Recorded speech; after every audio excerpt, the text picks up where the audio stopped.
You bastards are in real trouble. I had a feeling that he might be right, and that if this screaming man had kidnapped Mrs. Meek, she was already dead.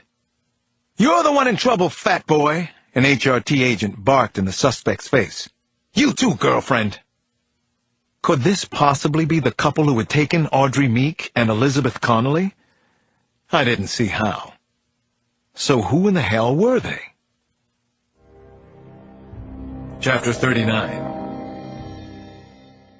Ned Mahoney and I were stuck in a close, dark pigsty of a bedroom with the suspect, Rafe Farley. The woman, who assured us she was his girlfriend, had put on a filthy bathrobe and been taken into the kitchen to be questioned. We were all angry about what had happened outside. 2 agents had been wounded by a booby trap. Rafe Farley was the closest thing we had to a break in the case, or a suspect. Things kept getting weirder. For starters, Farley spit at Mahoney and me until his mouth went dry. It was so strange and crazy that at one point, Ned and I just looked at each other and started to laugh. Think this is fucking funny? Farley rasped from the edge of the bed, where he was lodged like a beached whale. We'd made him put on clothes, blue jeans and a work shirt, mostly because we couldn't stand the sight of his flaccid rolls of fat and his tattoos of naked women and a purple dragon eating a child. You're going down on kidnap and murder charges, Mahoney snarled at him. You injured 2 of my men. One might lose an eye. You had no right coming in my house while I'm sleeping. I have enemies, Farley yelled and spit at Mahoney again. You barge in here 'cause I sell some weed? Or I screw a married broad who likes me more than she likes her old man? Are you talking about Audrey Meek? I asked. All of a sudden he went quiet. He stared at me, and his face and neck turned bright red. What was this? He wasn't a good actor, and he wasn't real smart either. What the hell are you talking about? You been smoking my shit? Farley said finally. Audrey Meek? That chick they kidnapped? Mahoney leaned forward. Audrey Meek. We know you know all about her, Farley. Where is she? Farley's piggy eyes seemed to be getting smaller. How the hell would I know where she is? Mahoney kept at him. You ever been in a chat room called Favorite Things 4? Farley shook his head. Never heard of it. We have a record of your conversation, asshole, Ned said. You got a lot of splaining to do. Lucy. Farley looked confused. Who the hell is Lucy? What are you talking about, man? You mean like, I Love Lucy? Mahoney was good at keeping Farley off guard. I thought we were working okay together. You got her in the woods somewhere in Jersey, Mahoney yelled, then stamped his foot hard. Did you hurt her? Is she all right? Where is Audrey Meek? I picked up. Take us to her, Farley. You're going back to prison. This time you don't get out again, I shouted in his face. It was as if Farley were finally waking up. He squinted his eyes and stared hard at us. Lord, he smelled, especially now that he was scared. Wait a fucking minute. Now I get it. That internet place? I was just showing off. What's that supposed to mean?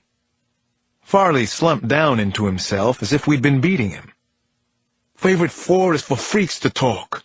Everybody makes shit up, man. But you didn't make up the stuff about Audrey Meek. You know things about her. You got it all right, I said. The bitch turns me on. She's a fox. Hell, I collect catalogs for Meek, always have. All those skinny-ass models look like they need a good You knew things about the abduction, Farley, I said. I read the newspapers, watch CNN. Who doesn't? I told you, Audrey Meek turns me on. I wish I abducted her. You think I'd be sleeping with Cindy if Audrey Meek was around here? I jabbed an index finger at Farley. You knew things that weren't in the newspapers. He shook his huge head from side to side. Then he said, got a scanner. Listen in on police radios and such. Shit, I didn't kidnap Audrey Meek. I wouldn't have the balls. I wouldn't. I'm all talk, man. Mahoney cut in. You had the balls to rape Carly Hope, he said. Farley seemed to be shrinking inside himself again. Nah. It's like I said in court. Carly was a girlfriend. I didn't rape her none. I don't have the balls. I didn't do nothing to Audrey Meek. I'm nobody. I'm nothing. Rafe Farley stared at us for a long moment. His eyes were bloodshot. Everything about him was pathetic. I didn't want to, but I was starting to believe him. I'm nobody. I'm nothing. That was Rafe Farley, all right. Chapter 40. Sterling, Mr. Potter. The art director, Sphinx. Marvel. The Wolf. The cover names sounded harmless, but the men behind them weren't. During one session, Potter had nicknamed the group Monsters, Inc. as a joke, and that was an accurate description. They were monsters, all of them. They were freaks, they were deviates, and worse. And then there was the Wolf, who was in a whole other class. They met on a secure website that was inaccessible to outsiders. All messages were encrypted and required a pair of keys. One key garbled the information, the second key was needed to recover it. More important, a hand scan was necessary to get onto the site. They were considering using a retinal scan or possibly an anal probe. The subject under discussion was the couple and what to do about them. What the hell does that mean? What to do about them? Asked the art director, who was jokingly called Mr. Softy because he could get very emotional, the only one of them who ever did. It means just what it sounds like, answered Sterling. There's been a serious breach of security. Now we have to decide what to do about it. There's been sloppiness, stupidity, and maybe worse than that. They were seen. It puts us all in danger. What are our options? Art director continued. I'm almost afraid to ask. Sterling responded instantly. Have you read the newspapers lately? Do you have a TV? A team of 2 took a woman in a mall in Atlanta, Georgia. They were spotted. A team of 2 abducted a woman in Pennsylvania, and they were seen. Our options? Do absolutely nothing, or do something extreme. An object lesson is needed for the other teams. So, what are we doing about the problem? Asked Marvel, who was usually spookily quiet but could be nasty when he was aroused. Well, for one thing, I've shut down all deliveries for the moment, said Sterling. Nobody told me about that, Sphinx erupted. I'm expecting a delivery. As you all know, I paid a price for it. Why wasn't I informed before now? No one said anything to Sphinx for several seconds. No one liked him. Besides, each of them was a sadist. They enjoyed torturing Sphinx, or anyone else in the group who showed weakness. I expect my delivery, Sphinx insisted. I deserve it, you bastard! Fuck you all! Then he went offline in a huff. Typical Sphinx. Laughable, really. Except none of them was laughing right now. The Sphinxter has left the building, Potter finally said. Then Wolf took over. I think that's enough idle chat for tonight. Enough fun and games. I'm concerned about the news stories. We need to deal with the couple in some decisive manner that satisfies me. What I propose is that we have another team pay them a visit. Is there any disagreement? There was none, which wasn't unusual when the Wolf had the floor. All of them were petrified of the Russian. There is some good news, though, Potter said then. This fuss and attention, it is exciting, isn't it? Gets the blood boiling. It's a hoot, right? You're crazy, Potter. You're mad. Don't you just love it? The well-protected chat room was not protected enough. Suddenly, the Wolf said, Don't say another word. Not a word. I think someone else is on with us. Wait. They're off now. Someone broke into the den, and now they're gone. Who could have gotten in here? Who let them in? Whoever it is, they're dead. Chapter 41. Lily Olson was 14 and a half years old, going on 24, and she honestly believed she'd heard everything until she hacked into the Wolf's den. The sick bastards in the well-protected but not protected enough chat room were all older men, and they were gross and despicable. They liked to talk incessantly about women's private parts and having vile sex with anyone and everything that moved.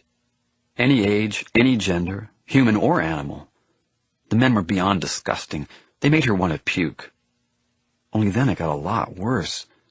And Lily wished she had never even heard of the Wolf's Den, never hacked into the highly protected chat room. They might be murderers.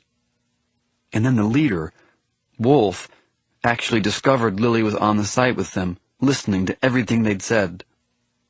So now Lily knew about the murders and the kidnappings, everything they fantasized about and possibly did, only she didn't know if any of what she heard was real or not. Was it real? Or maybe they were making it all up. Maybe they were just nasty, sicko bullshitters. Lily almost didn't want to know the truth, and she didn't know what to do about the stuff she'd already overheard. She hacked onto their site, and that was illegal. If she went to the police, she'd be turning herself in, so she couldn't do that.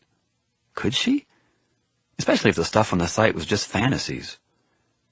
So she sat in her room and pondered the unthinkable, then pondered it again.